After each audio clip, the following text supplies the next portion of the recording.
आप सभी का आज की कक्षा में स्वागत है। पाठों की इस श्रृंखला में हम प्रथम वर्ष हिंदी साहित्य के विद्यार्थियों के लिए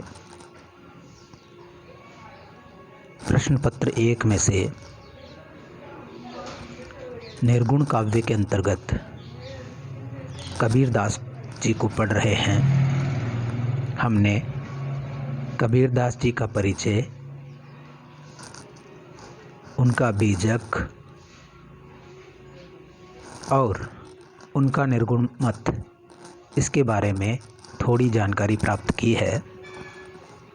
आज के पाठ में हम साखी खंड के अंतर्गत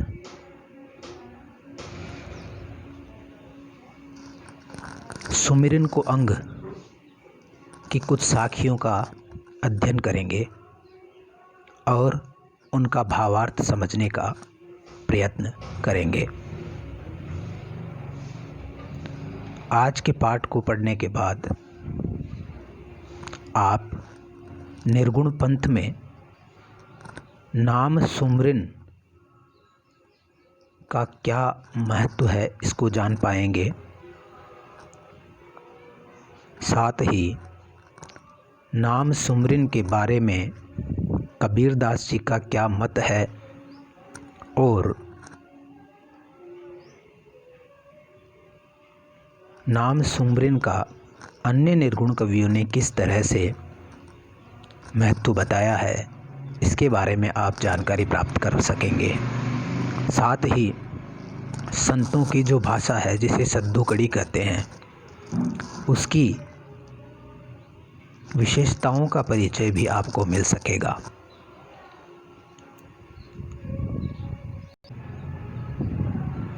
विद्यार्थियों, हमने इस श्रृंखला के आरंभ में जाना था गुरुदेव के अंग के बारे में। निर्गुण मत में पथ प्रदर्शक गुरु का बड़ा महत्व बताया गया है। गुरु आत्मस्वरूप का प्रकाशन करता है और साथ में ही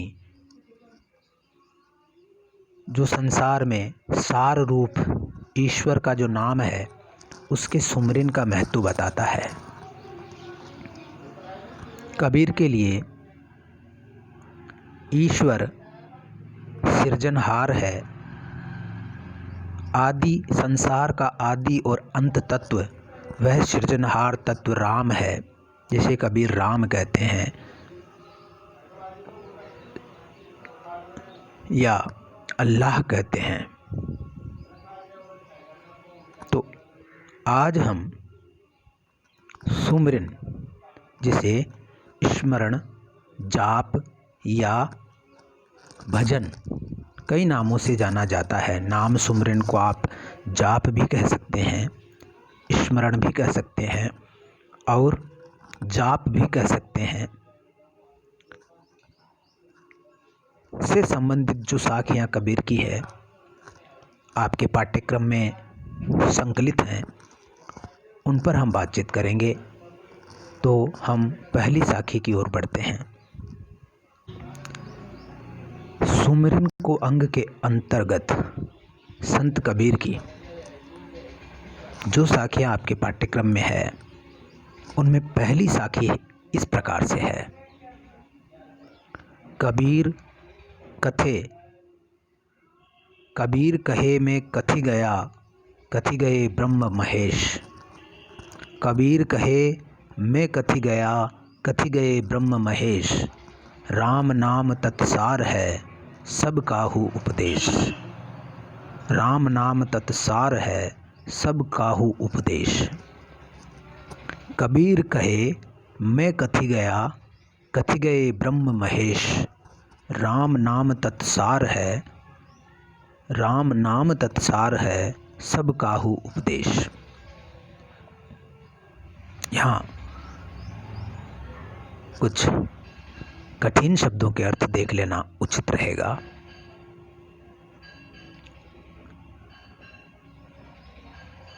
कबीर कहे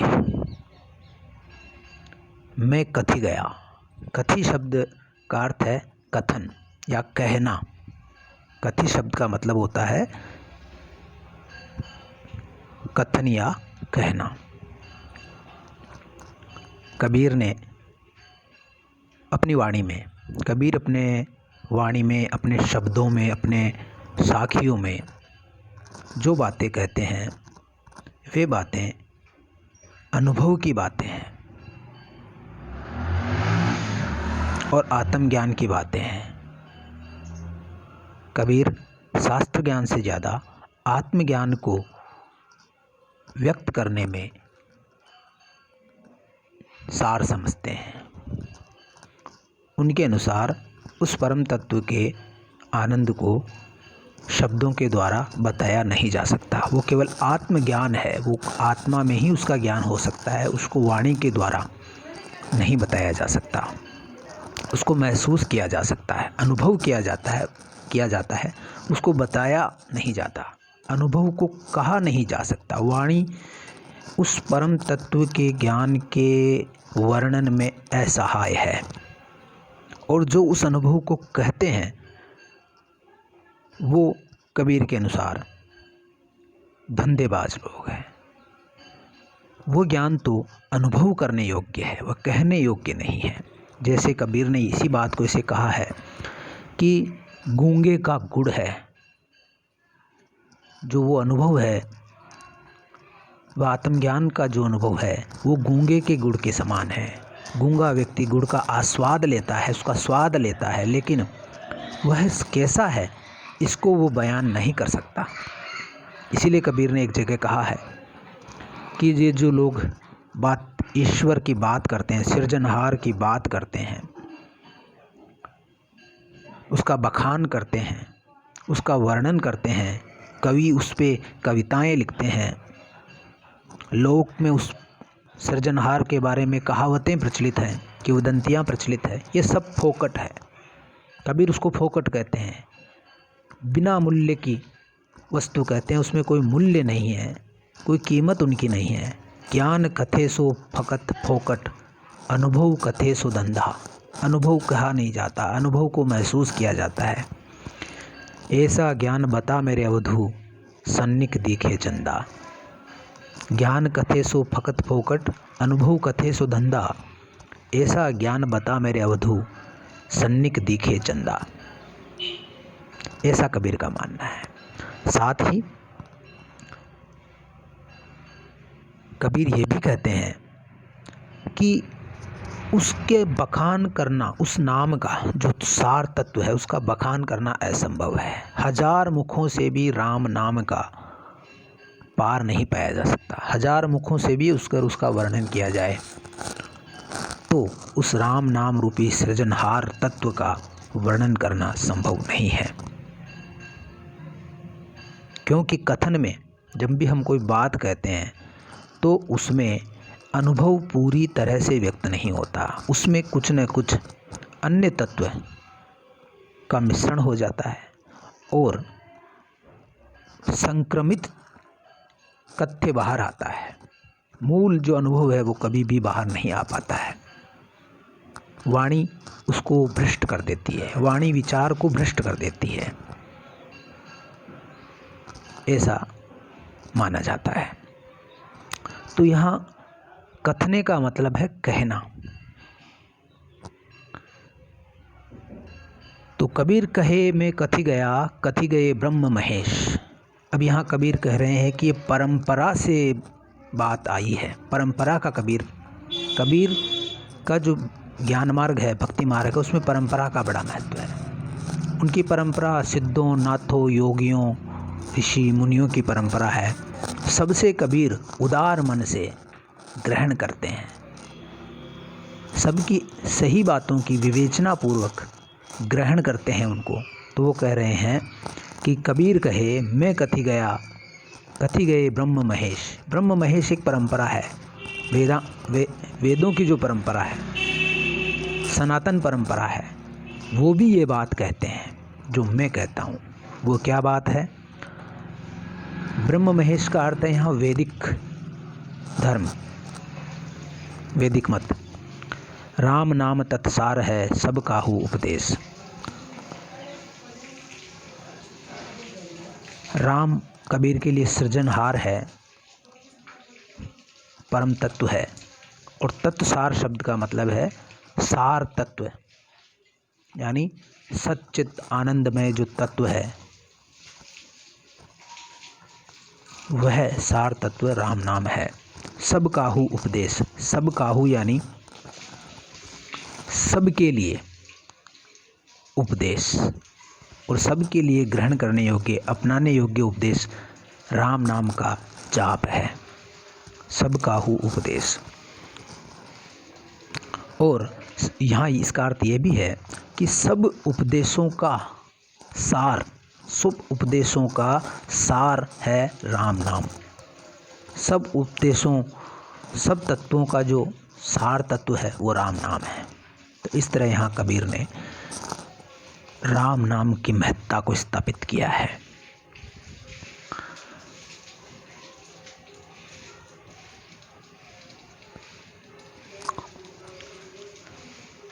तत्सार का मतलब हमने देख लिया, तत्सार यानी सार तत्व। अब यहाँ पर सार तत्व का मतलब आप जानते हैं कि कबीर एक दार्शनिक के रूप में भी प्रसिद्ध हैं।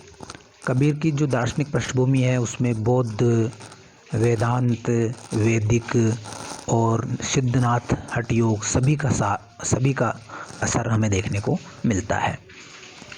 तो यहाँ पर जो मूल जो तत्व है, सृष्टि का जो मूल तत्व जिससे सब उपजे हैं, जो बीज तत्व है, जो इस संसार का कारण है, वह तत्व राम है, यानी सृजनहार है, परम तत्व है, मूल सिद्धांत है, सब चीज़ों का सार है। बाकी सब द्वैत है, वह अद्वैत है। सबका आदि और अंत राम है, ऐसा कबीर मानते हैं। और सारी सृष्टि का बीज भी राम है, और सारी सृष्टि का विकसित होकर के जो फल बनता है वो भी राम है। तो इस तरह से राम को ही रस माना है।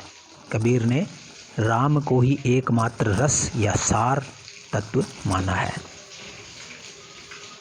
और सभी का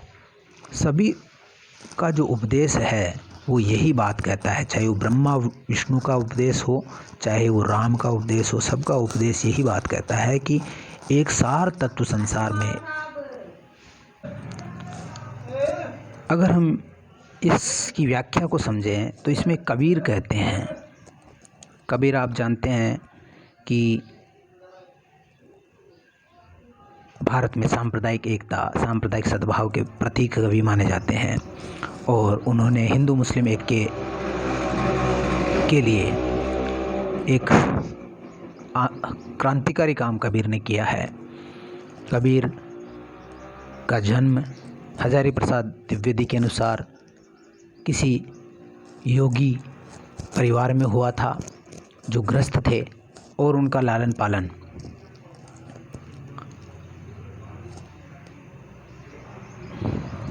ऐसी वातावरण में हुआ था जहाँ हिंदू मुस्लिम समरसता थी। तो कबीर शब्द अपने आप में अरबी शब्द है। आप जानते हैं कि कबीर शब्द है ही अरबी भाषा का शब्द है, जिसका अर्थ होता है अतुल्य या महान। तो कबीर ने अपना अनुभव इस प्रकार से कहा है। कबीर कहते हैं, कबीर कहे मैं कथी गया। कबीर कहते हैं कि ब्रह्मा और शिव ने, महेश कहते हैं शिव को, महाईश शिव ने सारे संसार को एक मुख्य उपदेश दिया है, और मैं भी वही कहता हूँ। मैं कथी गया यानी मैं भी वही कहता हूँ कि राम नाम ही वास्तव में सार वस्तु है।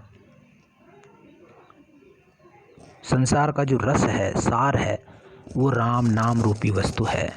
नाम, इसीलिए तुलसीदास ने कहा कि राम से बड़ा राम का नाम, कलयुग केवल नाम आधारा। कबीर कहते हैं सब काहू उपदेश, यह उपदेश सबके लिए अर्थात बिना वर्ण जाति संप्रदाय और लिंग भेद के राम की भक्ति का अधिकार सबको है। जात पात पूछे ना कोई, हरि को भजे सो हरि होई, ऐसा कबीर कहते हैं। यह उपदेश सबके लिए अर्थात बिना वर्ण जाति संप्रदाय लिंग के भेद के राम की भक्ति या राम का भजन, राम का जप, राम का सुमिरन करने का अधिकार सबको है, ऐसा कबीर कहते हैं।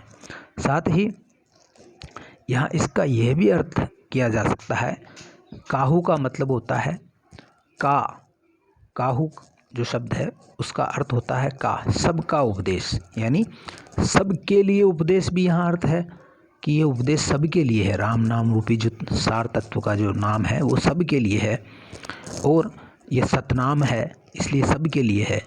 और साथ ही यहाँ इसका अर्थ ये भी है कि सब जो उपदेश है, जितने भी परंपरा में जितने भी आगम निगम वेद पुराणों में जो उपदेश है, उन उपदेशों का सार तत्व है राम नाम। राम का सुमिरन ही उन सारे उपदेशों का सार तत्व है, ऐसा कबीरदास जी मानते हैं।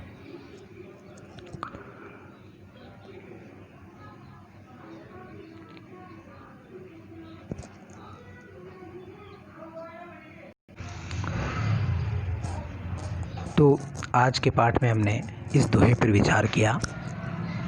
मुझे उम्मीद है कि ये दोहा आपको समझ आया होगा और आप इस दोहे की भावार्थ समझाने में सक्षम हो सकेंगे। आज इसी दोहे की व्याख्या के साथ आज के पाठ को समाप्त करते हैं। कल फिर सुमिरन के अंग में से ही किसी अन्य साखी पर हम बातचीत करेंगे।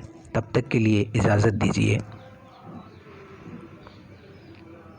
प्रिय विद्यार्थियों, आजकल आप जानते हैं कि ज्ञान का एक संसार इंटरनेट के माध्यम से खुल गया है। आप भी चाहे हिंदी हो चाहे अन्य विषय हो, उसके बारे में एक अथाह जानकारियाँ आप इंटरनेट के माध्यम से प्राप्त कर सकते हैं। इसके लिए आपको अपने समय का प्रबंधन करना चाहिए और क्योंकि ये विद्यार्थी जीवन स्वर्णिम युग होता है, सीखने का स्वर्णिम युग होता है, जानने का, स्वयं को, संसार को और साथ ही अपने भीतर कई तरह के स्किल डेवलपमेंट करने का एक स्वर्णिम अवसर ये विद्यार्थी काल होता है। तो आप इस समय को सही सदुपयोग करें और कुछ न कुछ सीखते रहें। इंटरनेट से चीज़ें आप सीखें। कबीर के बारे में अनेक पुस्तकें लिखी गई हैं जो इंटरनेट पर उपलब्ध हैं, आप उनको पढ़ें। कबीर के बारे में या अनेक विद्वानों के जो व्याख्यान हैं वो इंटरनेट पर उपलब्ध हैं, आप उनको सुनें, उनको पढ़ें। साथ ही कबीर दास जी की जो वाणी है, चाहे उनके पद हैं, चाहे उनके दोहे हैं, चाहे उनकी रमेनियाँ हैं, उनको अनेक कवियों ने वाणी दी है और भारत की तमाम भाषाओं में, वो चाहे मैथिली हो, भोजपुरी हो, अवधी हो, ब्रज हो, राजस्थानी, मारवाड़ी, पंजाबी और गुजराती और यहाँ तक सिंधी, सभी भाषाओं में कबीरदास वहाँ की लोक भाषाओं में गाए जाते हैं।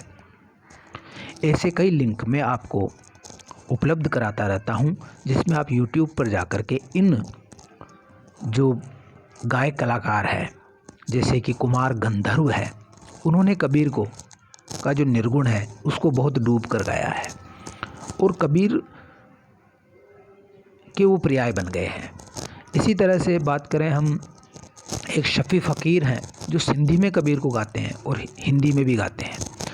इसी के साथ जितने भी सूफ़ी गायक कलाकार हैं उन्होंने कबीर को गाने का प्रयास किया है। साथ ही इधर छन्नूलाल मिश्र हैं, उन्होंने कबीर का बहुत सा साहित्य गेय रूप में उपलब्ध कराया है। जैसे उनका एक भजन तो बहुत प्रसिद्ध है, माया महा ठगिनी हम जानी। और कुमार गंधर्व का जो भजन है जो सबसे ज़्यादा प्रसिद्ध है वो इस प्रकार से है कि